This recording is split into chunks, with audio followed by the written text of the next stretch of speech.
तर ज्या लाडक्या बहिणींना नोव्हेंबर आणि डिसेंबरचा हप्ता मिळाला नव्हता त्या लाडक्या बहिणींनी अनेक ठिकाणी, जिल्ह्याच्या ठिकाणी, तहसीलच्या ठिकाणी जाऊन महिला व बाल कल्याण विभागातनी आम्हाला पैसे का मिळाले नाही या संदर्भात विचारणा केलेली आहे। कुठे महिलांनी आंदोलन सुद्धा केलेले आहे, कुठे लाडक्या बहिणींनी रास्ता रोको सुद्धा केलेला आहे। तर लाडक्या बहिणींनो, तुमच्या या सर्व गोष्टींची दखल घेत राज्य सरकार तुमच्यासाठी एक सकारात्मक निर्णय घेणार असल्याची माहिती समोर येत आहे।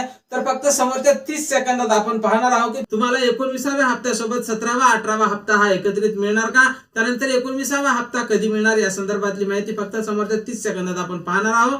त्यापूर्वी तुम्ही जर नवीन असाल तर नक्कीच आपल्या व्हिडिओ लाईक करून चॅनलला सबस्क्राइब करा। नमस्कार, मी भाऊसाहेब गोडे स्वागत करतो तुमचं लाडकी बहीण योजनेच्या एका नवीन व्हिडिओमध्ये। तर पाहून घ्या लाडक्या बहिणींनो, नोव्हेंबर आणि डिसेंबर या हप्त्यासाठी जवळपास 30 ते 40 लाख महिलांना ई-केवायसीच्या कारणाने अपात्र करण्यात आलं होतं। तर लाडक्या बहिणींनी मोठ्या संख्येने महिला व बाल कल्याण विभागात जाऊन त्या संदर्भात विचारणी केली असता त्यांना ई-केवायसीच्या कारणाने अपात्र केल्याची माहिती समोर आलेली आहे किंवा काही महिलांनी ई-केवायसी करताना चूक केली असल्याची बाब समोर आलेली आहे। तर एवढ्या क्षुल्लक कारणाने लाडक्या बहिणींचा नोव्हेंबर आणि डिसेंबरचा हप्ता हा आलेला नाही। तर पाहून घ्या लाडक्या बहिणींनो, तुमच्या सर्व गोष्टीची दखल घेत राज्य सरकार यावर काहीतरी तोडगा काढणार आहे आणि लवकरच तुम्हाला 17वा आणि 18वा हप्ता हा मिळण्याची शक्यता आहे। त्यासोबत लाडक्या बहिणींनो, जानेवारीचा हप्ता तुम्हाला कधी मिळणार, तर जानेवारीचा जो हप्ता आहे तो तुमच्या खात्यावर जानेवारीच्याच महिन्याच्या शेवटच्या आठवड्यात येण्याची शक्यता वर्तवल्या जात आहे, कारण समोर जिल्हा परिषद पंचायत समितीच्या निवडणूक आहे आणि त्या अगोदरच लाडक्या बहिणींना 19वा हप्ता हा वितरित केला जाईल। ज्या लाडक्या बहिणींना नोव्हेंबर आणि डिसेंबरचा हप्ता मिळाला नाही